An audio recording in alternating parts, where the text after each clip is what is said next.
దేవుని పరిశుద్ధ నామమునకు మహిమ కలుగును గాక. Good morning friends, have a blessed Sunday. How are you friends?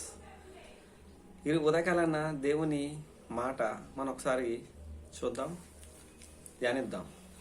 యెషయా గ్రంథం మనం చూసినట్లయితే 5వ అధ్యాయము 21వ వచనం మనం చూసినట్లయితే, తమ దృష్టికి తాము జ్ఞానులు మరియు తమ ఎన్నికలో తాము బుద్ధిమంతులు మరియు తలంచుకుని వారికి శ్రమ. ద్రాక్షరసము త్రాగుటలో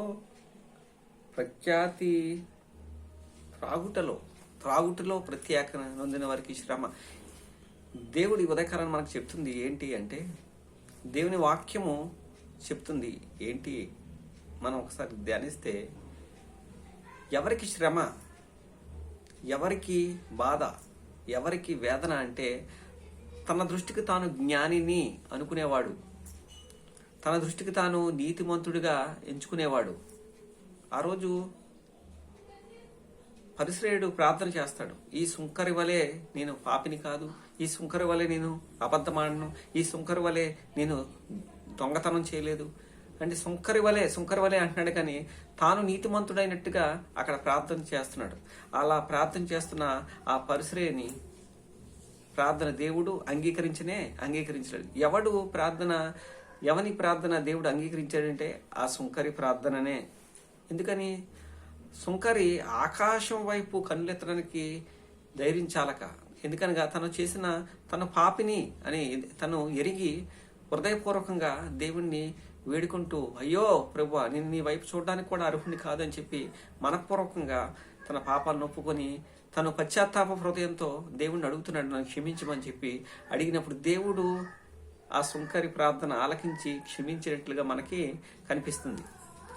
తన దృష్టికి తాను జ్ఞాని తన జ్ఞానం బట్టి, శౌర్యం చూపించే యోధుడు శౌర్యం బట్టి అతిశయించకూడదు. అతిశయిస్తే యెహోవా యందే అతిశయించాలి, యెహోవా యందే ఆనందించాలి, యెహోవా యందే గర్వించాలి. అంతే తప్ప వేరే ఇతరాత్రాల మీద మనం గర్వించడానికి కానీ అతిశయించుకోవడానికి కానీ కారణం ఏం లేదు. మనం ఎందుకనగా మనం ఇంతలో కనిపించి అంతలో మాయమైపోయే నీటి బుడగ వంటి వారం గనక ఈ విషయాన్ని మనం గమనించండి, ఈ విషయాన్ని మనం తెలుసుకోవాలి. ఏమంటున్నాడు అంటే, జ్ఞాని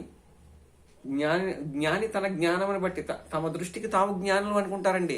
ఏమండి? ఇంకా ఏమంటారంటే, బుద్ధిమంతులు అనుకుంటారంట. నేను చాలా బుద్ధిమంతుడిని, ఏంటి నేను ఏ తప్పు చేయట్లేదు, చేసేయన్ని తప్పులే, చేసేయన్ని ఇతరుల మీద వాడు కల్పించుకునే కల్పనా కథలన్నీ కూడా పాపమే. వాడేమనుకుంటాడు, నేను బుద్ధిమంతుడిని అనుకుంటాడు, నేను మంచివాడిని అనుకుంటాడు. కానీ దేవుని వాక్యం చెప్తుంది, నీతిమంతుడు లేడు, ఒక్కడును లేడు, అందరూ పాపం చేసి దేవుడు అనుగ్రహించే మహిమను పొందలేకపోతున్నారచ్చ. అయితే వీడేమనుకుంటాడంటే, నేను జ్ఞాని కదా, నేను బుద్ధిమంతుడిని కదా, ఇంకా నాకు దేవునితో పని ఏంటి, నాకు దేవునితో అవసరం ఏంటి, నాకు దేవుడు లేకపోయినా పర్లేదు అనుకుంటాడంటండి బుద్ధిమంతుడు జ్ఞానిని. అలాంటి వారికి ఏంటి అంటే శ్రమ. ఇశ్రాయేలు దేవుని యొద్దకు రాకుండా గుర్రములను ఆధారం చేసుకుని, తనకున్న డబ్బును ఆధారం చేసుకుని, తనకున్న పరపతిని పేరును ఆధారం చేసుకొని పరుగులు పెట్టే ప్రతి వాడికి శ్రమ. వాడికి అన్ని బాగున్నట్టుగా ఈ విధంగా పచ్చగా ఉన్నట్టు ఉంటుందో వాడి జీవితం అంతా అప్పుడు దాకా పచ్చగా ఉంటుంది, హఠాత్తుగా పడిపోతారు. కారణం ఏంటంటే వాడికి ఉన్న స్వనీతి, గర్వం, ఇవన్నీ కూడా. ఇంకేమంటాడంటే, ద్రాక్షరసము త్రాగుటలో ద్రాక్షరసం త్రాగుటలో ప్రఖ్యాతి నొందిన వానికి, మద్యం కలుపుటలో తెగుగల వానికి శ్రమ. వారు లంచం పుచ్చుకొని దుష్టులుడు నీతిమంతుడని తీర్పు తీర్చుదురు. త్రాగేవాడికి చూడండి శ్రమ. అందుకని అంటున్నాడు, మీరు విడిచిపెట్టండి మీ పాపపు అలవాట్లు, మారు మనసు పొందండి, విచారాన్ని విడిచిపెట్టండి. అమ్మా, సహోదరుడా, నీకున్న వ్యసనం ఏంటి? ఈరోజు నువ్వు దేనికి ఆకర్షితుడు అయిపోతున్నావు, దేన్ని నువ్వు వదలలేకపోతున్నావు? అమ్మాయినా, గర్ల్ ఫ్రెండ్నా, అబ్బాయినా, లేదా దేన్ని నువ్వు వదలకపోతున్నావు? మందునా, త్రాగుబోతు తత్వాన్న, అబద్ధాలనా, మోసాలనా? ఏది నీకు ఈరోజు దేవుడికి నీకు ఆటంకంగా ఉంది? దేవుని దగ్గర రావడానికి, ఈ లోకాన్ని ప్రేమించి దేవుని మాటను వినకుండా దేవుని మాటను పెడచెపి పెట్టి నీ ఇష్టానుసారంగా జీవించడానికి ఏది నిన్ను ఆకర్షిస్తుంది? ఈ ఉదయకాలంలో ఎందుకని నువ్వు దాన్ని విడిచిపెట్టి దేవుని సన్నిధికి రాకూడదు? అలా దేవుని సన్నిధికి వచ్చి ఆయన మార్గంలో నువ్వు నడిచినట్లయితే విను, నీకు శ్రమ, నీకు దుఃఖము, నీ బాధ అంతా దేవుడు తీసివేస్తాడు. నీ హృదయంలో ప్రశాంతతను అలాగే నీకు అభివృద్ధిని దేవుడు ఇవ్వడానికి సిద్ధంగా ఉన్నాడు. మరి ఎందుకని నువ్వు రాకూడదు ఈ సమయంలో? ఈ రోజు నువ్వు వింటున్న ఈ మాటను బట్టి నువ్వు దేవుని దగ్గరికి వస్తే దేవుని హృదయంలో, దేవునికి నీ హృదయంలో చోటు ఇచ్చినట్లయితే ఆయన నీ హృదయంలో ఉంటాడు. నిన్ను సమాధానమైన మార్గంలో నడిపించి నీకు దీవెనకరంగా ఉంటాడు గనక ఈ విషయాన్ని గుర్తించి ఆయన మార్గంలోకి వస్తే దేవుడు నిన్ను ఆశీర్వదించ సిద్ధంగా ఉన్నాడు గనక ఎందుకని రాకూడదు ఈ ఉదయకాలన్న?